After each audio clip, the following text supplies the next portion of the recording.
తెలంగాణలో ముఖ్యంగా హైదరాబాద్ జూబ్లీహిల్స్ పరిసరాల్లో ఉన్నటువంటి తన అభిమానులు ఈ వార్త విన్న తర్వాత ఒక్కసారిగా షాకింగ్ గురయ్యారు. తెలుగు రాష్ట్రాల్లో ఒక విషాద వార్త అని చెప్పొచ్చు. హైదరాబాద్ జూబ్లీహిల్స్ నియోజకవర్గానికి 3 సార్లు ఎమ్మెల్యేగా సేవలందించిన ప్రముఖ నేత మాగంటి గోపీనాథ్ ఇక లేరు. అనారోగ్యంతో బాధపడుతూ గచ్చిబౌలిలోని ఏఐజీ హాస్పిటల్లో చికిత్స పొందుతున్నారు ఆయన.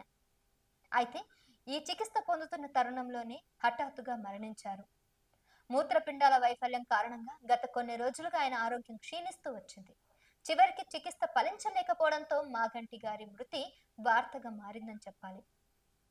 మాగంటి గోపీనాథ్ రాజకీయాల్లోకి వచ్చిన తర్వాత తనదైన ప్రత్యేక శైలితో ప్రజలతో దగ్గరగా మమేకమై పనిచేసిన నేత తను. ఆయన 3 సార్లు జూబ్లీహిల్స్ నియోజకవర్గం నుండి ఎమ్మెల్యేగా గెలిచారు. మొదట కాంగ్రెస్ పార్టీ నుంచి రాజకీయాల్లోకి వచ్చి అనంతరం తెలంగాణ రాష్ట్ర సమితిలో చేరారు అతను.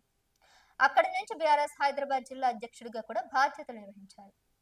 పట్టణ ప్రాంత సమస్యలపై స్పష్టమైన అవగాహనతో ప్రజలతో ప్రత్యక్షంగా మమేకమై పనిచేసే నాయకుడిగా ఆయన పేరు తెచ్చుకున్నారు. నిత్య జీవితంలో ఎదురయ్యే మౌలిక సదుపాయాల అంశాలలో ఆయన చొరవతోనే పలు అభివృద్ధి కార్యక్రమాలు జరిగాయి. జూబ్లీహిల్స్ ప్రాంతానికి చెందిన ప్రజలు గోపీనాథ్ ని ఒక స్నేహపూర్వకంగా ఉన్నటువంటి నేతగా గుర్తించేవారు. పార్టీలు మారినా ప్రజలతో ఆయన సంబంధం మారలేదు. వారితో కలిసి ఉండటం, వారి బాధలను ప్రత్యక్షంగా తెలుసుకోవడం ఆయనకు అలవాటైంది. సాధారణ ప్రజల పట్ల గౌరవంతో, ఉద్యోగుల పట్ల శాంతియుతంగా వ్యవహరించే విధానం ఆయన రాజకీయ జీవితాన్ని ప్రత్యేకంగా నిలిపింది. మున్సిపాలిటీ, గృహ నిర్మాణం, రోడ్లు, డ్రైనేజ్ వంటి ఎన్నో సమస్యల పరిష్కారంలో ఆయన ప్రముఖ పాత్ర పోషించారు. గత కొన్ని నెలలుగా ఆయన మూత్రపిండాల వ్యాధితో బాధపడుతున్నారు. హైదరాబాద్ గచ్చిబౌలిలోని ఐజీ ఆసుపత్రిలో చికిత్స పొందుతున్నారు. కిడ్నీ ఫెయిల్యూర్ కారణంగా ఆరోగ్యం మరింత క్షీణించింది.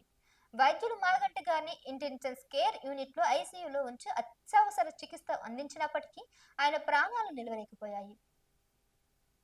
మాగంటి గోపీనాథ్ మృతిపై బీఆర్ఎస్ పార్టీలో తీవ్ర విషాదం నెలకొంది. మాజీ CM KCR, BRS working president KTR, ఇతర ప్రముఖులు ఆయన కుటుంబాన్ని పరామర్శించారు.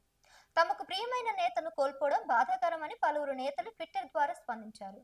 ప్రజలకు, రాజకీయ రంగానికి ఆయన మరణం అననపు లోటని పేర్కొన్నారు కూడా. మాగంటి గోపీనాథ్ ఇక మన మధ్య లేరనే విషయం తెలుసుకొని చాలా మంది బాధపడుతున్నారు. కానీ ఆయన సేవలు, తీరైన ప్రజా శ్రేయస్సు పట్ల చూపిన నిబద్ధత, ప్రజలతో ఏర్పరచుకున్న అనుబంధం మాత్రం చిరకాలంగా గుర్తుండిపోయేలా ఉన్నాయి. ఒక ప్రజా ప్రతినిధిగా, నాయకుడిగా ఆయన ఇచ్చిన ముద్ర ఎప్పటికీ మిగిలిపోతుంది.